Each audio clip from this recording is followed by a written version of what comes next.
बिस्मिल्लाहिर्रहमानिर्रहीम। अस्सलाम वालेकुम नाज़रीन, आप देख रहे हैं प्रोग्राम हॉट सीट और मैं हूं हमजा भट्टी। नाज़रीन, चीन ने पहलगाम वाक़े के मामले पर पाकिस्तान की भरपूर हमायत का ऐलान कर दिया है।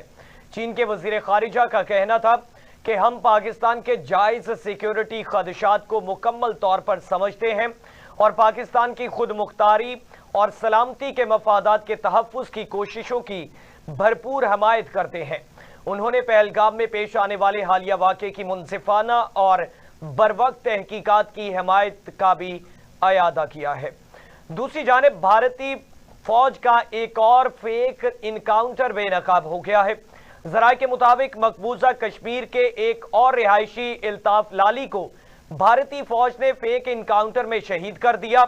इल्ताफ लाली को उनके घर से 22 अप्रैल को भारतीय फौज ने अगवा किया था। खातून ने फेक इनकाउंटर की तफसीलात बताई हैं। उन्होंने कहा कि पहले इनकी बहन को फोन आया कि आप पुलिस स्टेशन आ जाओ। कश्मीरी खातून ने कहा कि पुलिस वालों ने बहन को छोड़ दिया मगर इल्ताफ लाली को नहीं छोड़ा गया।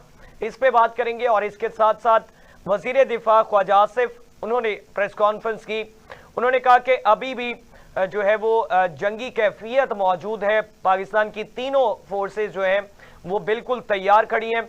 उन्होंने कहा कि मुज़ाकरात या कोई बातचीत वाला पहलू अभी सामने नहीं आ रहा, लेकिन जंग की बात नहीं की जा रही मगर जंगी औसार जरूर नजर आ रहे हैं। उनकी जानिब से ये बयानात सामने आए।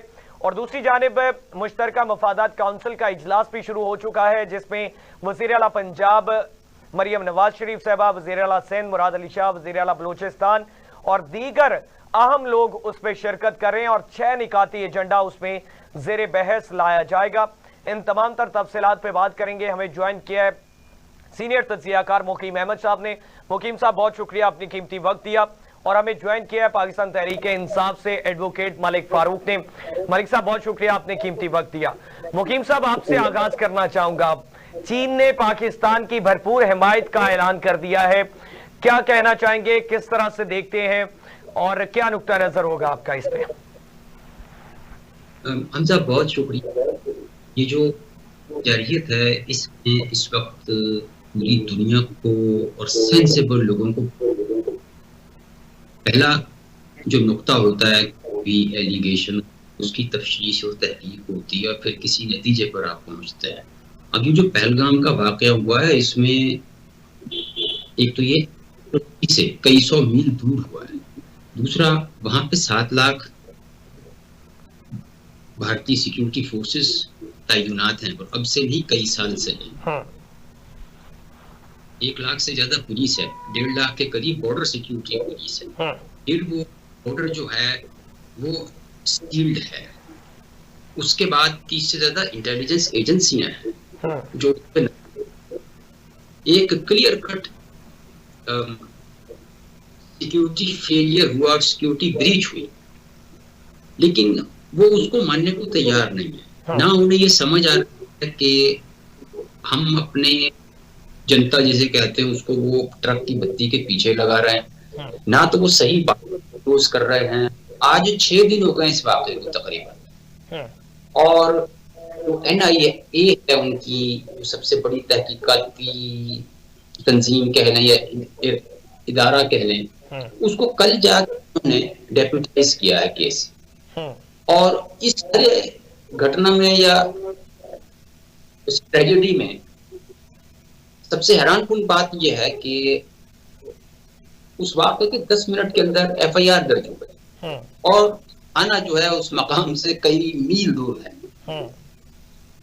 फिर जिस तरह का वो बयानिया बनाने की कोशिश की गई, पहले उन्होंने हिंदू मुस्लिम मिला कि जी वो नाम पूछ के मारी हैं और शनाख्ती कार्ड देख के मारी हैं, पता नहीं क्या। हालांकि वो यानी इस इतने 26-27 आदमियों को मारते हुए क्या वो शनाख्ती कार्ड देख सकते थे और क्या वो इस नतीजे पे पहुंच सकते थे कि जी वो उसका किस मजहब से ताल्लुक है। फिर कश्मीरी जो लोकल मुसलमान हैं उनका रवैया देखने बड़ा हमदर्दाना था। उन्होंने जख्मियों को अस्पताल पहुंचाया, उनकी मरहम पट्टी की, उनके वर्षा को खाना और पानी फराहम किया, कई लोगों स्टेशन तक लेके गए। तो इस सूरत हाल में वो हिंदू मुस्लिम कार्ड तो वो खेल नहीं सके। अब मसला ये है, उन्होंने सीधा पाकिस्तान ब्लेम कर दिया विदाउट एनी डिले।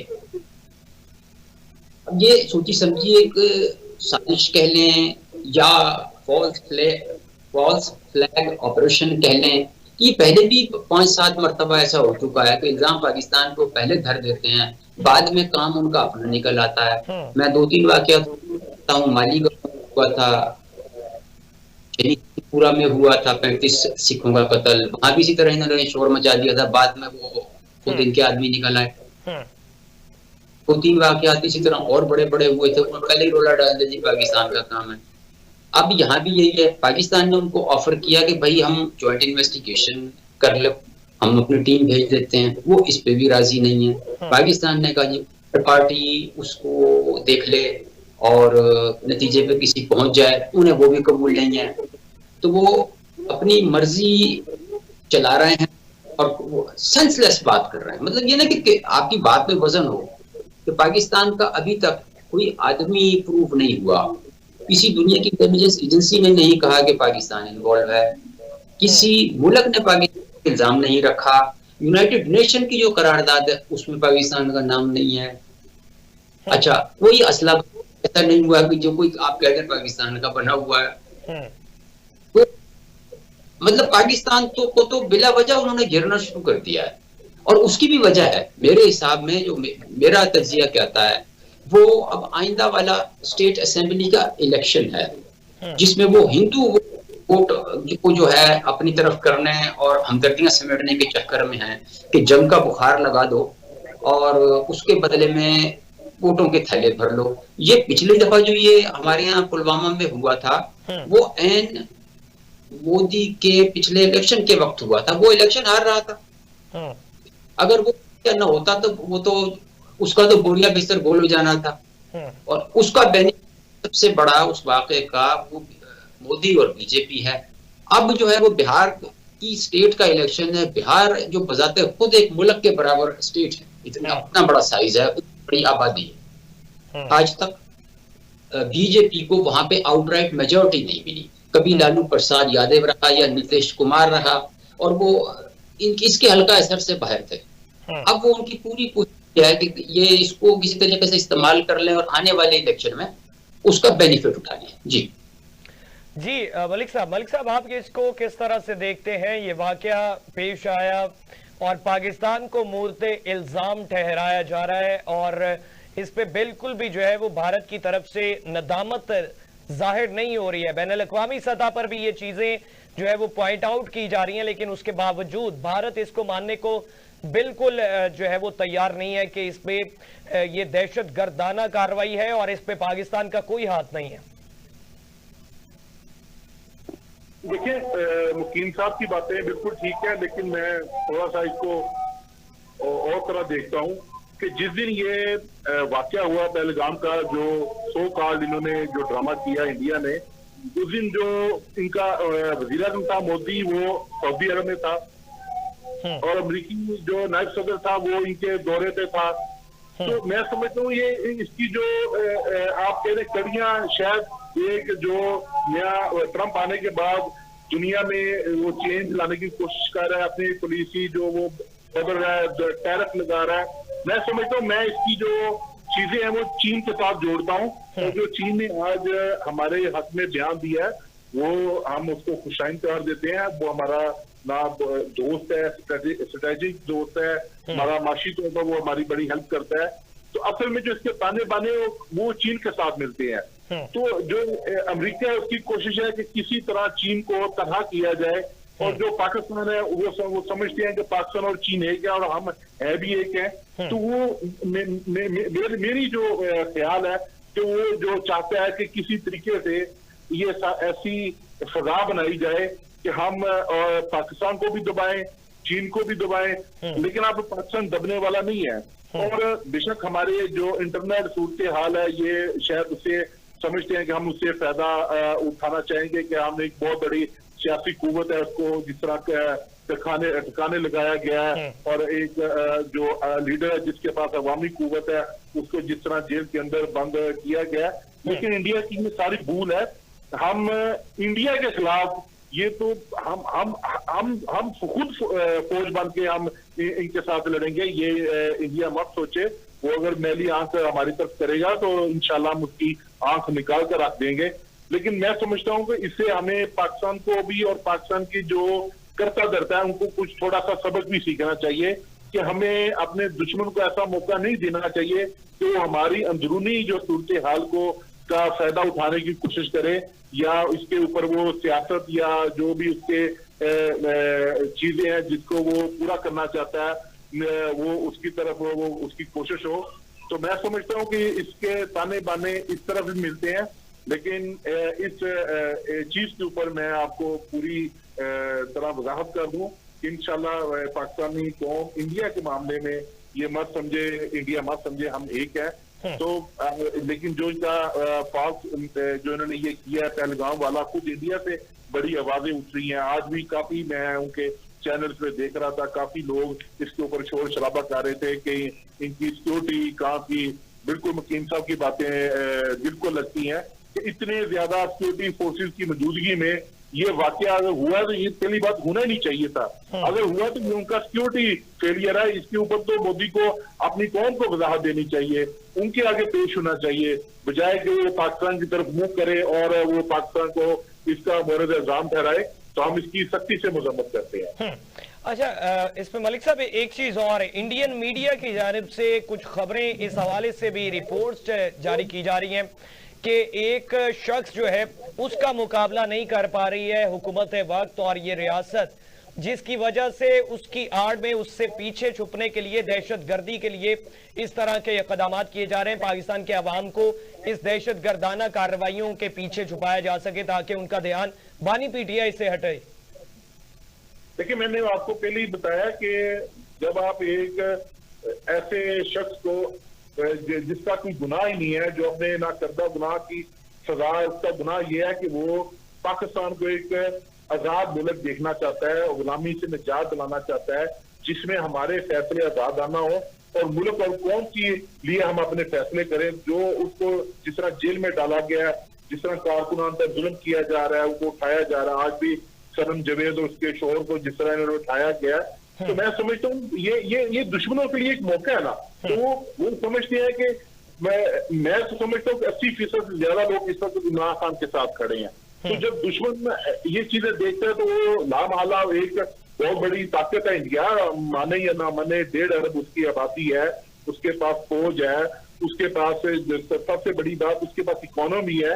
तो वो उसकी कोशिश होगी कि हम पाकिस्तान को किसी ना हम अपने जो उसके हैं पाकिस्तान के बारे में कि हम इसको गिराना चाहते हैं या इसके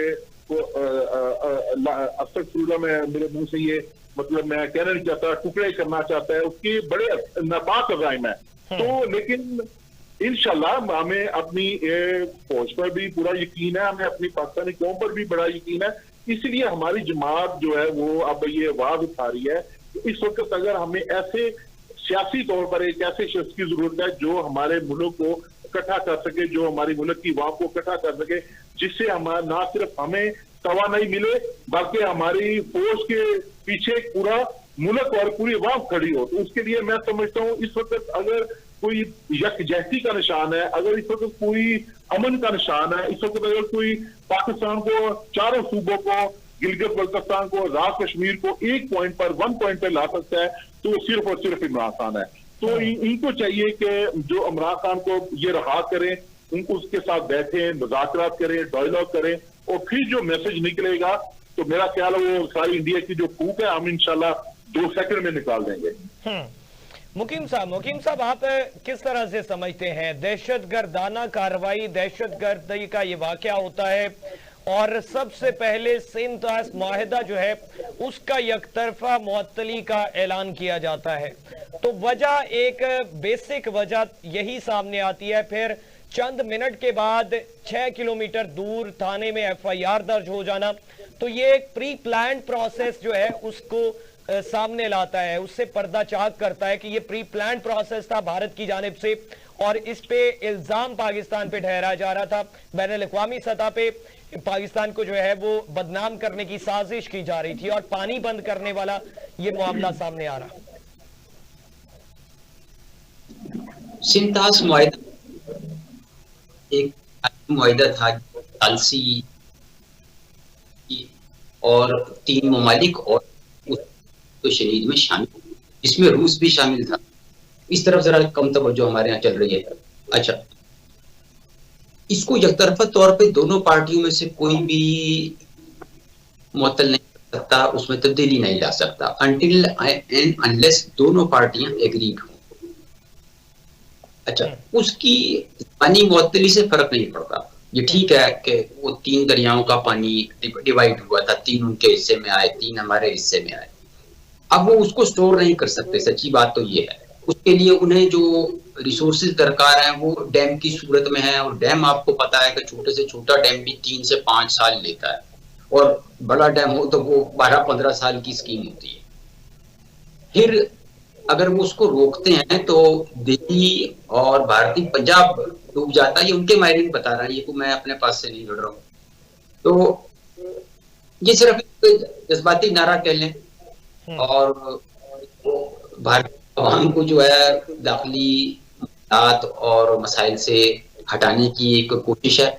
अब वहां पे जिस वक्त वो हिस्टेरिया क्रिएट, आप देखें अब मीडिया तो पागलपन की आखिरी तक पहुंचा हुआ है। 24 आवर तमाम मीडिया पाकिस्तान है, जैसे वो पता नहीं मिसाइल के नोक के ऊपर बैठे हुए हैं या तोप के गोले उसको दाने पे बैठे हुए हैं, और सिवाय पाकिस्तान को चलने के उनके पास कोई दूसरा लफ्ज नहीं है।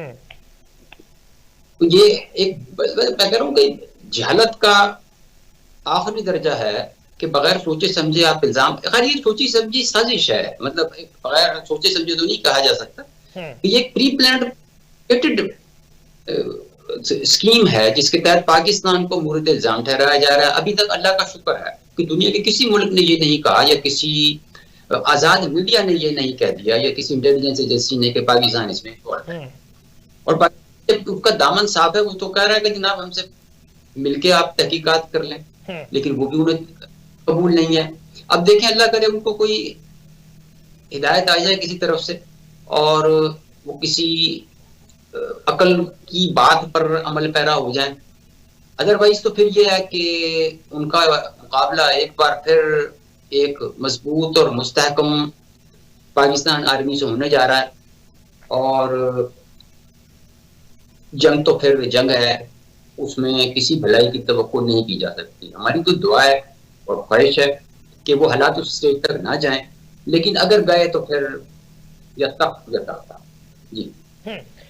मलिक साहब, दूसरी तरफ वजीर दिफा ख्वाजा आसिफ ने प्रेस कॉन्फ्रेंस की है और कुछ देर कबल वो बात कर रहे थे मीडिया से। उन्होंने बात की कि अभी भी जंग के आसार जो हैं वो नजर आ रहे हैं और हमारी तीनों फोर्सेस बिल्कुल तैयार खड़ी हैं। उन्होंने कहा कि ये आने वाले 3-4 दिन बहुत अहम है और जंगी जुनून भारत के सर पे सवार है, हम भी तैयार खड़े हैं, और 3-4 दिन का उन्होंने हाई अलर्ट जारी दिया है वजीर दिफा की जानिब से। क्या कहेंगे?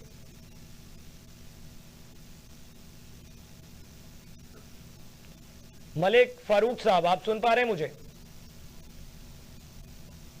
जी मैं सुन रहा हूँ। जी आपसे जानना चाह रहा हूँ मलिक साहब। नहीं, मेरा नहीं ख्याल कि ऐसा मुमकिन हो। इंडिया कभी भी जंग नहीं चाहेगा, ना वो जंग करेगा, हाँ जंग की जो उसका काम है वो लगाता रहता है, वो तो बड़ी देर से ये करता आ रहा है, लेकिन उसको पता है कि जो जंग है वो मुझे बड़ी महंगी पड़ेगी। तो मैं समझता हूँ कि इंडिया इस वक्त खुद उसके अंदर जो बड़ी मुश्किलात हैं, उसके काफी जगहों पे अलहदगी पसंद जो तहरीकें हैं वो उसके मुल्क में चल रही हैं। उसके मुल्क के अंदर फसादात बहुत हैं।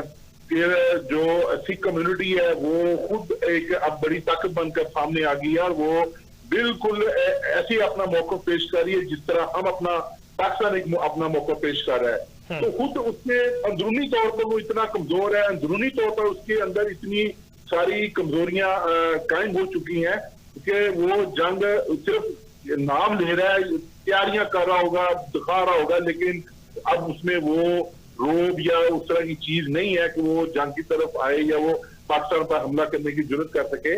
दूसरी तरफ हम इतने कमजोर भी नहीं है, हम माशाल्लाह हम हमारे पास हर चीज है, हमारे पास हम एटमी पावर है, तो उसको पास ये सारी चीजें उसके पास नहीं है कि ये अगर कोई लड़ने का फन है तो वो सिर्फ हमारे पास है। मेरा नहीं ख्याल वो हमारी तरफ कभी इस तरह की हरकत करने का सोचेगा। अगर वो उसने इस तरह की हरकत की तो मैं समझता हूँ पाकिस्तान को वो ही स्टैंड लेना चाहिए जो उस वक्त खान साहब ने, जब इन्होंने सगाई हमला करने की कोशिश की थी, तो जिस तरह उन्होंने हुक्म दिया था, तो इस गवर्नमेंट को भी चाहिए कि फिर वो उस हमले का जवाब दें, और इंशाल्लाह अगर ऐसा हुआ तो हमें इसको नेस्तो नबूद कर देंगे। मुकीम साहब आपका इस पे क्या नुक्ता नजर होगा? जो वजीर दिफा ख्वाजा आसिफ साहब ने ये बयान दिए हैं, क्या कहेंगे? उनके जो बयानात हैं, लाज़मी बात है कि वो इंफॉर्मेशन की बुनियाद और हाई अलर्ट तो होना भी चाहिए, क्योंकि हमारा मुकाबला जो है ना एक बहुत ही बदतरीन, कमतरीन और घटिया दुश्मन से है, जिससे कुछ भी तवक्को की जा सकती है। तो हमारी तो इस्लाम तालीमात ये हैं कि भाई वो घोड़े तैयार रखो और अल्लाह पे यकीन रखो। तो हम समझते हैं कि वी आर रेडी। अच्छा मुकीम साहब, आप समझते हैं कि ये जिस तरह से भारत में कश्मीरियों को भी निशाना बनाया जा रहा है और ये फेक इनकाउंटर्स वाला मामला भी सामने आ रहा है और कश्मीरी फैमिलीज, मुतासरा फैमिलीज जो हैं, उनके बयानात, वीडियो बयानात सामने आ रहे हैं, तो ये भारत ये क्या तासुर देना चाह रहा है? अब एक तरफ कश्मीर को अपना हिस्सा कहता है और वहां के मकामी लोगों को, स्पेशली मुसलमानों को निशाना बनाया जाता है। वो एक तीर से कई शिकार कर रहे हैं। खाली कश्मीरियों की गिरफ्तारी नहीं हो रही, उनके घर भी गिराए जा रहे हैं। पंजाब में और जनूबी पंजाब में, खास तौर पे जनूबी भारत में, वहां पे कश्मीरी ताजरों और तलबा जाते हैं यूनिवर्सिटी में, उन पर हमले हो रहे हैं। वो 2 स्टेट्स के गुजरा पद मिला है कश्मीरियों का वहां पे कि यार वो हमें जान की सेफ्टी दे कम से कम। तो ये भी मसला एक वहां पे बहुत बड़ा बना हुआ है। जबानी कलामी तो दोनों गुजरा आला ने कहा है, लेकिन यह है कि वहां पे इस वक्त जो है ना वो अकल को पीछे किया गया है और वो अपने पॉलिटिकल माइलेज और गेन की तरफ लगे हुए हैं कि वो मुसलमान को क्रश करना है, कश्मीरियों को दबाना है। बाकी जो पाकिस्तानी विजिटर्स वहां गए हुए थे, जो खवातीन जिन्होंने इंडिया या पाकिस्तान में शादी की हुई है और उनके नतीजे में जो औलादें हुई है, वो इस वक्त एक बहुत बड़े सबर आजमा मरहले का शिकार है। किसी की बीवी को पाकिस्तान भेज दिया और किसी के मियाँ को पाकिस्तान भेज दिया, किसी के बच्चे माँ के साथ रह गए हैं और किसी के बच्चे बाप के पास हैं और माँ पाकिस्तान आ गई है। तो एक अजीबोगरीब सूरत हाल पैदा करती है और इंसानी हवाले से भी बहुत बड़ा एक मसला क्रिएट होने जा रहा है उन फैमिलीज के लिए। तो बच्चे कहीं होंगे, पेरेंट्स कहीं और होंगे और उनको नेशनलिटी का राइट है या उनके जो वीजा के प्रोसेस हैं वो सारे खत्म कर दिए हैं और लोगों को उन्होंने डिपोर्ट करना शुरू कर दिया है। तो वो अपने एजेंडे पर हैं सब कि जी जो इस लपेट में आए एक ही उनको बुलडोजर के नीचे दे दो। तो आप देखिए दुनिया में कहीं नहीं होता कि किसी भी शहरी का घर किसी नोटिस के गिरा दिया जाए, लेकिन यहाँ होता है। यूपी का चीफ मिनिस्टर वो एक आधे दिमाग वाला पंडित है, बुलडोजर बाबा के नाम से मशहूर है। वो उसने तो ये चलाया हुआ था, अब ये कश्मीर में शुरू हो गया। तो मैं तो उनके लिए दुआ गो हूँ कश्मीरियों के लिए कि अल्लाह ताला उनको सब्र दे और हिम्मत दे कि वो जिन मसाइल से गुज़िश्ता 70 साल से नबर्द आजमा है, अब ये अपने तहा पर पहुंच चुका है कि वो ना उनकी गारंटी, ना घर पे छत, ना दवाई, ना इंटरनेट जी, और बाहर निकलो तो पुलिस और काम पे जाओ तो रास्ते में पकड़ के जेल में बंद कर देते हैं। तो बड़ा एक बड़ी यानी मुश्किल सूरत हाल है उनके लिए भी। लेकिन यह है कि ये जो इसके इस स्कीम के बनाने वाले हैं उन्होंने इंतहा कर दी। मलिक साहब आप इस पे क्या कहना चाहेंगे? जिस तरह से मुकीम साहब ने कहा कि ये तमाम तर चीजें एक तरफ हैं, आप का नुक्ता नजर इस पे क्या होगा? Being a political party, being a politician, के पाकिस्तान और भारत इस वक्त इस तरह के इक़दामात का मुतहम्मिल है या इसके मुतरादिफ जो है वो मिल बैठकर मुज़ाकराती अमल से, जिस तरह से पाकिस्तान ने पेशकश भी की है कि हम दहशत गर्दी से सबसे ज्यादा मुतासरा मुल्क हैं, लेकिन इसके बावजूद हम इस पे जो है वो गैर जानिबदाराना तहकीकात के लिए तैयार हैं और हम चाहते हैं कि कोई तीसरा मुल्क इस पे जो है वो इस पे तहकीकात करवाए। देखिए, ये बिल्कुल वाज़ेह पैगाम है जो पाकिस्तान ने इंडिया को दिया है।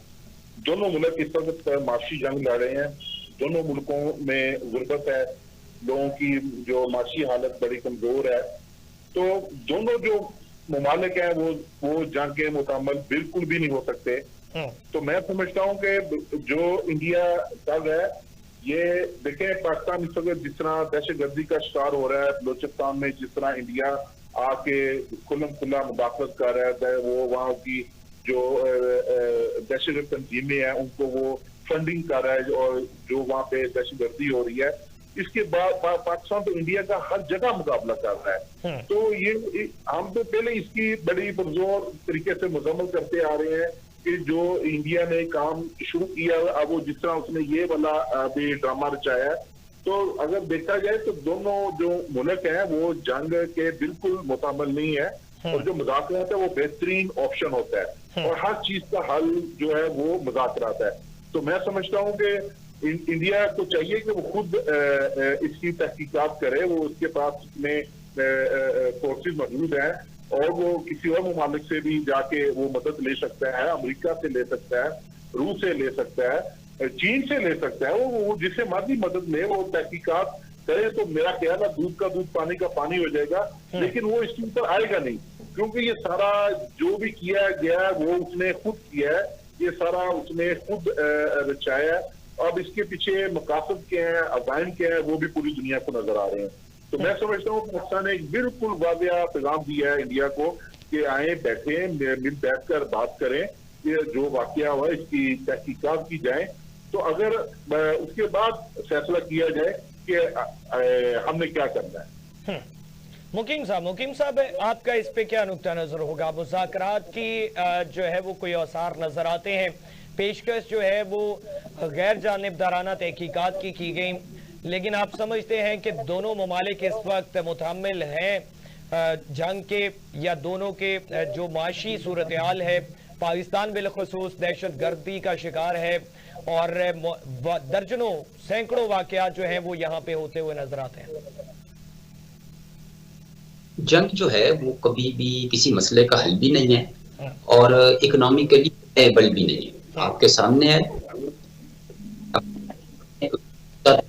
टुकड़े हो गए, अमेरिका अफगानिस्तान में घुसा, उसकी इकोनॉमी की क्या सूरत हाल है आपके सामने। वक्त दुनिया का सबसे मकरूज मुल्क, और ये तो टेक फराम मुल्क के पास बड़ी टेक्नोलॉजी है, तो दस्ती नहीं है। ये जो शोल्डर से फायर मिसाइल के तौर पे शोल्डर से फायर वाला वो जो मिसाइल, वो कीमत $1.5 से $2 मिलियन है इसकी। तो आप अंदाजा लगाइए कि, और फिर उसके लिए और इक्विपमेंट भी चाहिए, भी चाहिए और उसकी लॉजिस्टिक्स भी चाहिए और उसकी एक लाइफ है, शेल्फ लाइफ भी है। तो आप यूं देख लें कि हर है ना वो गोल्ड प्लेटेड है जंग से रिलेटेड। नहीं है कि वो अगर मईशत बहुत अच्छी है इंडिया तो वो ना कुछ भी कर जाएगा। मैं आपको उनके नाम पेश करता हूँ। उनका जनरल है HS पनाग, उसने कहा कि जंग से वरना 10 दिन जंग रही तो मईशत का जनाजा निकल जाएगा।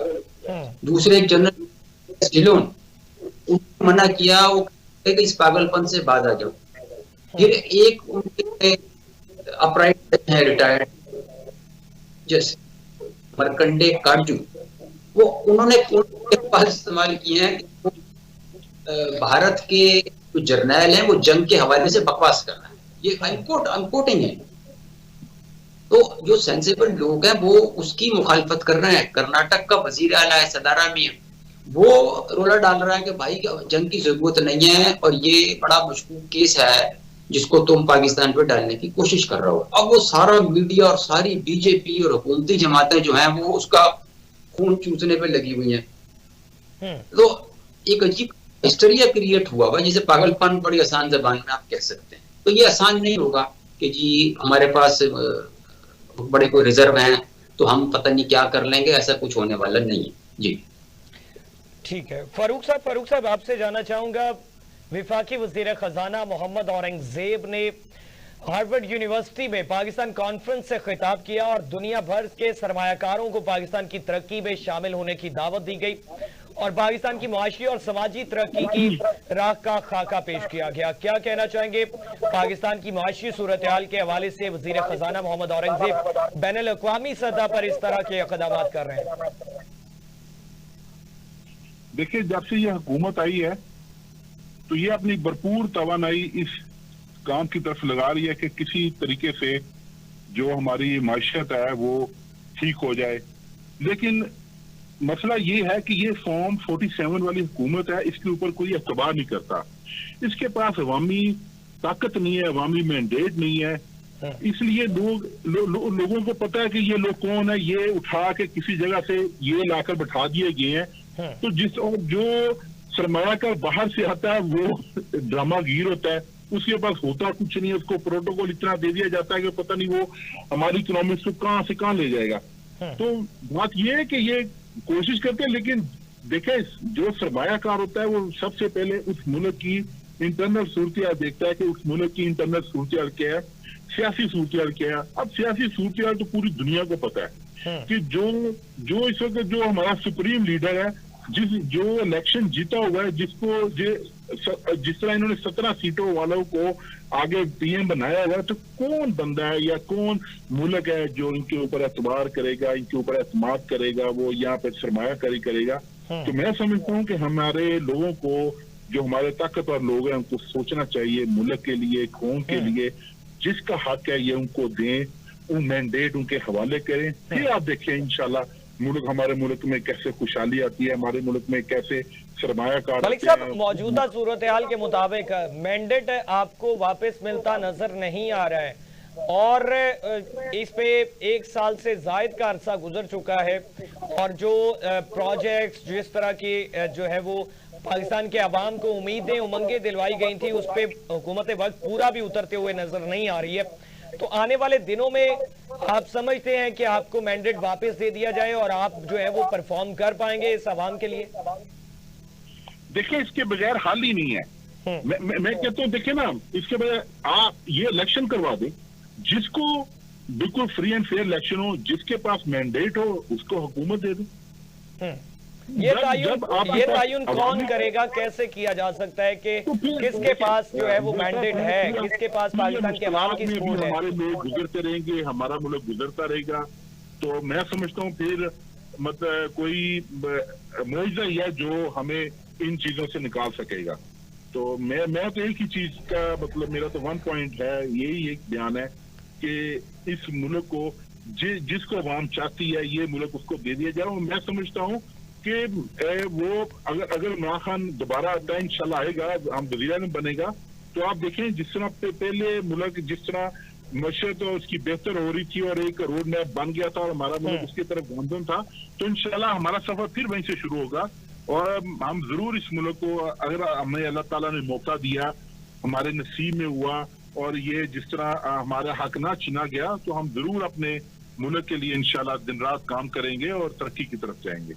जी मुकीम साहब, आपका क्या इस पे नुक्ता नजर होगा? पाकिस्तान तहरीक इंसाफ यही कहते हुए नजर आती है कि अगर हमारा मैंडेट हमें वापस कर दिया जाए, अगर दोबारा इलेक्शन करवा दिए जाए, तो हम पाकिस्तान के अवाम को खुशहाल जिंदगी फराहम कर सकते हैं।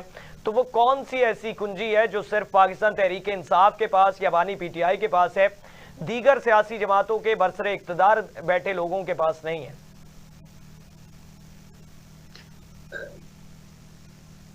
हमजा जी, गुजारिश ये है कि तमाम सियासी जमातें यही दावा करती हैं और हुकूमत में आने के बाद वो फिर ये कहना शुरू कर देते हैं कि जी वो साबका हुकूमत जो है बेड़ा गर्क करके गई है और हमें तो खजाना खाली मिला था।